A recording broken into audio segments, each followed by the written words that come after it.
Hi,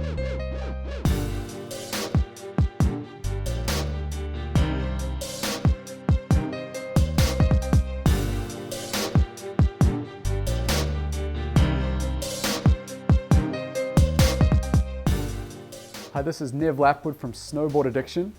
We're up here at Whistler Blackcomb, and this is a tutorial on how to improve your backside 360s. We have a focus on park jumps and on the common problems that arise when people are trying to learn backside 360s. In this tutorial, we have a bunch of real Snowboard Addiction customers who volunteered their time to come up and ride with us. This video will help you improve style in your 360s. Not ready. The first problem is that riders are not ready to be spinning back threes on park jumps. There's three tactics you have to be able to do.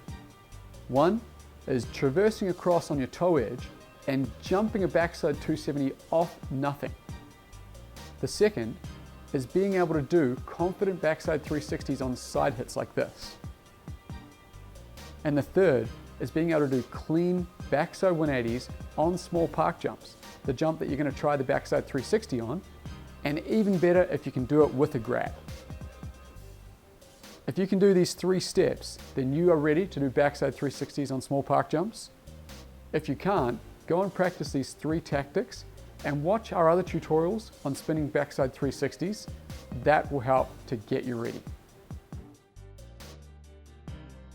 Entry path. Your entry path is critical for spinning smooth and stylish threes. It sets your motion for the spin. It should look like this. Drop in, heel edge sit up, transferring to your toe edge, and right as you leave the lip, your board is leaving in a straight direction, but it's still carrying backside momentum.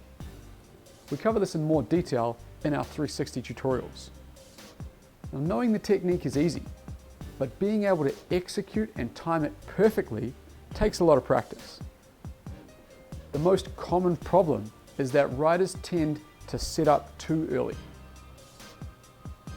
So I have three examples that I'm going to look through here to analyze.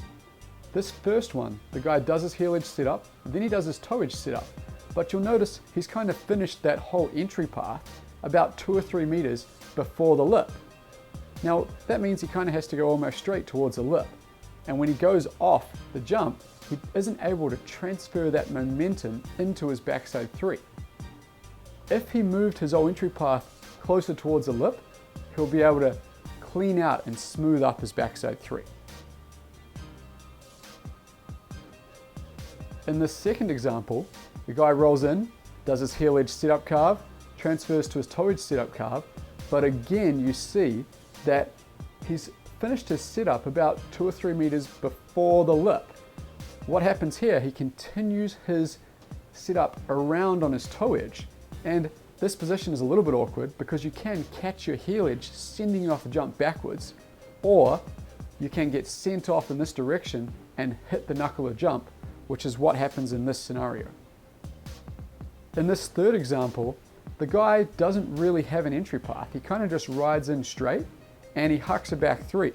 He actually makes a back three work because he's committed to it and he has great pop. But if he was to add a sit-up entry line like I use in my threes, it's going to help him to make his 360s more stylish and easy. So the most common thing that happens is riders tend to do their entry path too far before the jump. What you have to think about doing is moving those turns up closer to the lip so that as you leave, your board is leaving in a straight direction, but continuing the backside momentum. I would recommend practicing a lot of backside 180s using this entry path and then transferring that to the 360s. Leaning, bending. The third common issue that riders have when learning backside 360s is leaning too far over their toe edge and bending at their waist on their approach. Some riders even drag their hand along the snow. There's two issues with this. One, it's not stable and it puts you off balance in the air. And two, it looks horrible and it has bad style. This is a very common problem with backside 360s. This problem basically comes down to posture and body position. You don't want to be going off the jump in this position. It's not stable. Your weight's too far this way, it's going to send you off balance. Instead, you want to bend your knees, push your shins into the front of your boots, push your hips forward so that you can have a straight back. This allows you to keep your weight up on top of the board. And when you spin a back three, you're going to be able to spin on a horizontal axis and maximize your balance. I'm going to analyze three examples here. The first guy, you'll see him right in coming for the backside three. He's very bent over as he approaches that lip, and he's actually dragging his backhand in the snow. He still does a 360, but he could make that so much more stylish if he worked on his posture and stood up more straight like how I do my 360s. In this second example, not only is this guy dragging his hand in the snow, but he's also leaning far too far off the toe edge. And as he goes up the jump, this actually puts him off balance in the air, prevents him from spinning around a horizontal axis. This rider is more advanced at doing backside 360s and is doing it on a bigger jump. But if you freeze frame as he's leaving the lip, you'll see that his weight is a little bit too heavy on his toe edge. He's leaning in a little bit too much. This puts him off balance while he's in the air doing the 360. If he could work on his posture while he leaves that lip, it's going to allow him to spin horizontally and stomp down without getting off balance. Now, a couple of tactics you can do to work on your posture is go out and work on your carving. Watch our carving vid and get that position correct. Work on doing your 180s on the exact same jump using an upright back and keeping your weight up on top of the board. And 3, get on a trampoline and spin on a trampoline. Practice your 360s spinning around a horizontal axis with your back up straight. Full 360. The fourth issue I see with people learning backside 360s is people not getting a full 360 around. There's 2 scenarios that make this happen. The first one is when people block their spin. Blocking your spin is when you go off the jump and you initiate with your upper body, but then it kind of goes back in the opposite direction and prevents you from carrying on. If you want to learn how to stop blocking your spins, the best recommendation I have is to get on a trampoline and practice jumping 360s over and over with a training board if you can. That will help you to get a smooth 360 around every time.